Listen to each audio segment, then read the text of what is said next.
আসসালামু আলাইকুম everyone, welcome to my YouTube channel চাঁদপুরের কন্যা মায়াবতী। যে যেখান থেকে দেখছেন আশা করি ভালো আছেন। আলহামদুলিল্লাহ আমিও ভালো আছি।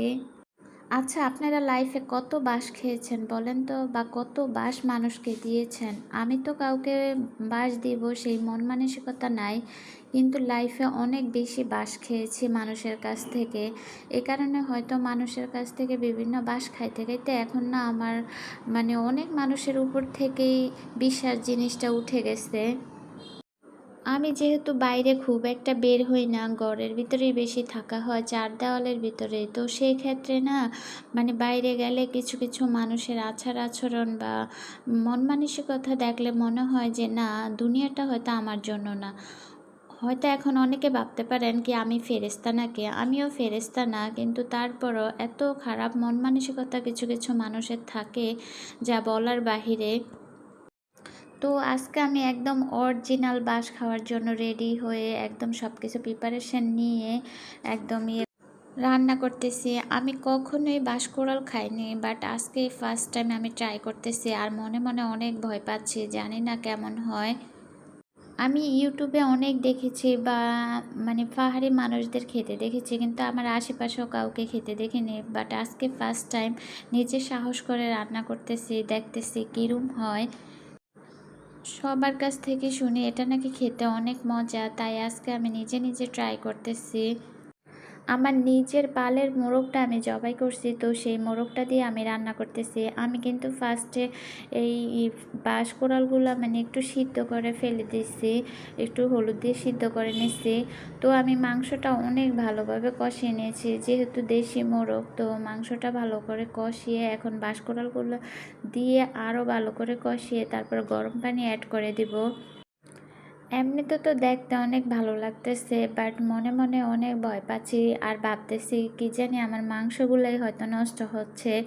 এ কারণে খুব চিন্তায় ছিলাম আর রান্না করতেছি। যাক, ভালো হোক আর খারাপ হোক, যে কোনো কিছুর অভিজ্ঞতা থাকা ভালো। তো আমি এই যে ফার্স্টে কিন্তু টমেটো দিছি, তারপরে আবার একটু টমেটো দিয়ে দিচ্ছি আর কাঁচামরিচ দিয়ে দিচ্ছি। তো আমার তরকারি একদম কমপ্লিট। এখন আমি জিরার গুঁড়া দিয়ে তারপরে নামিয়ে নিব তরকারিটা। দেখতে তো অনেক বেশি সুন্দর লাগতেছে, বাট টেস্ট করতে পারতেছি না কারণ আমি রোজা।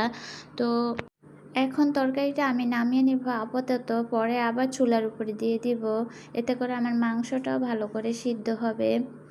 তো এখন আমি পটল ভাজি করতেছি। পটলগুলো আজকে আমি চাক চাক করে ভাজি করে নিব। তো আজকে যেহেতু সবচাইতে পুণ্যের দিন, সবচাইতে ভালো দিন, আরাফাতের দিন, তো আজকে আমরা সবাই একে অপরের জন্য অবশ্যই দোয়া করব। আল্লাহ যেন আমাদের সবাইকে নেক হায়াত দেয়, শারীরিকভাবে সুস্থ রাখে এবং আমাদের মন মানসিকতা যেন ভালো রাখে, এবং অতীতের গুনাহগুলা যেন আল্লাহ পাক মাফ করে দেয়, সেই দোয়াই করি। আল্লাহ পাক যেন সবার জীবনই সুন্দর করে সাজিয়ে গুছিয়ে দিয়ে দেয়। আজকের দিন যেহেতু বিশেষ দিন, এই পবিত্র দিনে পবিত্র মন মানসিকতা রাখাই ভালো। আল্লাহ পাক সবাইকে সবার জীবনের গুনাহগুলা মাফ করে দেয়, সেই কামনাই করি, সেই দোয়াই করি আল্লাহর কাছে। তো এই তো আমার পটল ভাজাও একদম কমপ্লিট হয়ে গেছে। লাস্টে আমি একটু জিরার গুঁড়া অ্যাড করে দিয়ে নামিয়ে নিচ্ছি। এই তো আমি লাস্টে আবার তরকারিটা চুলার উপরে দিয়ে দিচ্ছি। এখন চুলার উপরেই থাকবে এগুলা। তো আমার রান্না বান্না শেষ করে আবার বাচ্চাদের জন্য একটু তাল কেটে দিচ্ছি আর ডাব কেটে দিচ্ছি বাচ্চাদেরকে। ঈদ তো চলেই আসছে, তো সেই হিসেবে চারিদিকে একটা ঈদের আমেজ আমেজ উৎসব উৎসব ভাব চলে আসছে। অনেক বেশি ভালো লাগতেছে। বাচ্চাদের স্কুল টিস্কুলও বন্ধ হয়ে গেছে, তো সেই দিক দিয়ে অনেক বাচ্চারা বাড়িতে অনেক হইচই করতেছে। আমাদের বাড়িটা যেহেতু বড়, তো সেই হিসেবে অনেক চারদিক থেকে মনে হয় যে একটা আনন্দ ভাব চলে আসছে। তো এই পর্যন্তই। যারা আমার ভিডিও সব সময় দেখেন তাদেরকে অসংখ্য ধন্যবাদ। আমার পরিবারের সাথে থাকবেন, ভালোবেসে আমার ভিডিওগুলো দেখবেন, আর অবশ্যই লাইক এবং কমেন্ট করবেন। আপনাদের কমেন্টগুলো পড়তে আমার অনেক বেশি ভালো লাগে। আপনাদের এক একটা কমেন্ট আমাকে অনেক উৎসাহ দেয়। আল্লাহ হাফেজ।